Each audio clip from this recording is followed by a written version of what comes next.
Guys, para maiba naman, magkakatay tayo ng saso. So natin, nakinata. Malaki lang sila.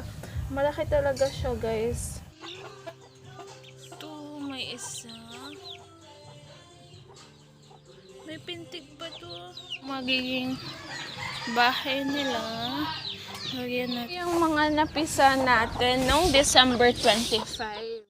Today is December 24th at dahil Christmas guys, para maiba naman, magkakatay tayo ng saso. Yung kanakatay nila. Titingnan natin kung ilang kilo na. Oh, para makita natin kung ilang kilo na tong saso na to. 3 kilos. Wow. Pala, hindi pala pwede na ipakita kung paano magkatay, tapos kung paano namin lilinisan yung saso kasi ayaw ni YouTube yun, baka ma-remove pa tong video na to. So mamaya kapag magluluto na tayo guys, tapos sa taste test natin, alam ko madami pa sa inyo yung hindi pa nakakatikim nito, so yes, tingnan natin guys kung anong lasa niya. Sabi ng iba para daw native chicken, but we'll see about that. Yung ating para sa kaldereta, andun pa yung saso. So natin, nakinatay natin. Hindi ko na ipapakita yung ibang part kasi alam nyo naman sa YouTube. Para lang alam nyo na saso talaga to guys. Okay, thank you. So chicken natin, compared sa other, hindi siya ganun ka-yellow. I think, ano siya, less fat siya guys. So, ayun na siya. Turn lang natin dito. Malaki talaga sila. Malaki talaga siya guys.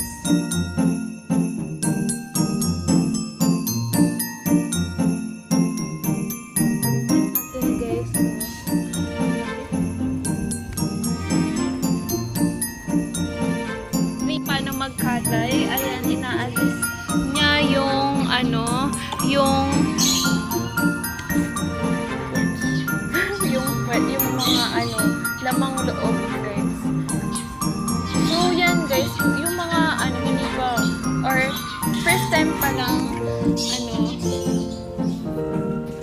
magkatay, ganyan guys. Oh, it's big.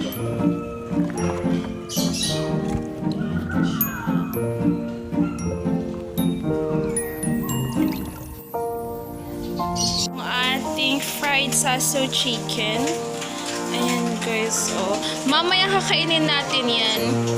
Kasi namin gawin or iprito yung saso chicken guys. Nagkaroon kami ng online service sa church. So after that guys, grabe pagod na ako. And tinulog ko na lang guys. Mga 1 na nga ako nag-eat. Saso chicken, tender siya. So binuel muna namin yun guys ng about 20 minutes and prinito namin yun. So, nung nilasahan ko siya guys, hindi siya mataba. As in, walang fat akong natikman, promise.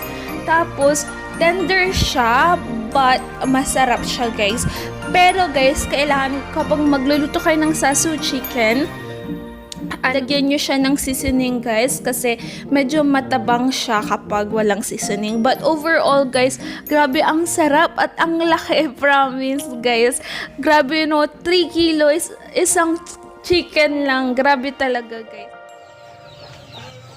Guys, may bagong pisa na naman tayo at alam nyo ba, today is December 25 at nakita ko sila dyan guys, ang dami na naman nating chicks ngayon.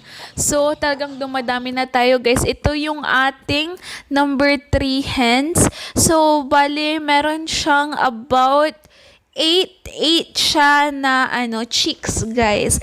So grabe ang bilis magparami no, lalo na kung tama talaga yung pagpaparami. So guys, kung hindi nyo pa napapanood, please click at the link here kung paano ba yung practical ways ng pagpaparami ng alagang manok. So grabe guys, tingnan nyo naman yung result sa akin. Tapos ito yung magiging bahay nila. Lagyan natin itong screen.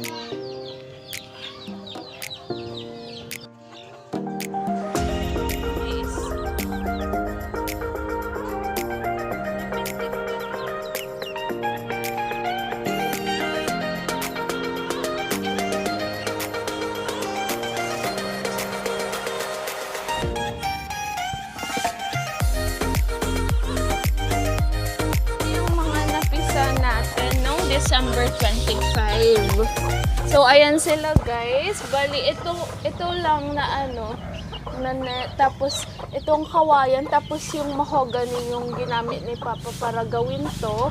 So, doon lang kami kumuha ng mahogany guys. Meron silang mahogany farm dyan nila Papa. Tapos, kumuha lang din sila ng kawayan doon sa bandang likod. So, dito yung ginamit nila guys. Tapos, pako lang.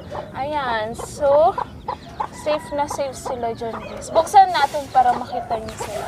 Ayan sila oh. Bali 8 dapat yan guys. I mean 9 pala. Kaso lang, yung isa nakain ng pusa. Tapos yung isa na pinaka-late na na-hatch, namatay siya guys. Tingnan niyo oh. Ang cute nila, ang tataba nila guys. Medyo stress sila kasi binibideo ko sila. Sige, isarado na natin. So yan sila guys. Buksan natin para makita natin sila. Ayan sila guys, so 4 sila dyan.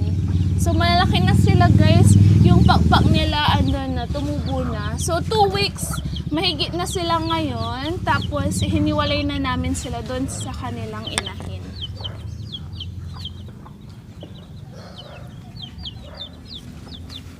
Na yun, wala na siya guys, nakalimutan niya na yung mga anak niya. So it's a good sign. Ito pala siya. Ayan siya guys, kasama niya yung ating rooster dyan. So, it's a good sign na within a week or 2 mangingitlog ulit yan guys. So, ganun lang kadali guys sila. Parang in a month, every month silang nangingitlog. Tapos after nun, 2 weeks lang natin, parang nasa 19 days. Yung hatch reach 19 to 20 days. Tapos after that, 2 weeks lang natin silang sama para i-incubate yung mga chicks natin. And after 2 weeks, ihiwalay ulit natin. Tapos condition, tapos ayun, makikipag-mate na naman yung mga yan. Tapos mangingitlog ulit. And the cycle continues. So, that is it guys for the video today. Say bye-bye na babekong. Bye-bye! Thank you for watching! Bye-bye! Say bye-bye! Bye-bye! Happy New Year!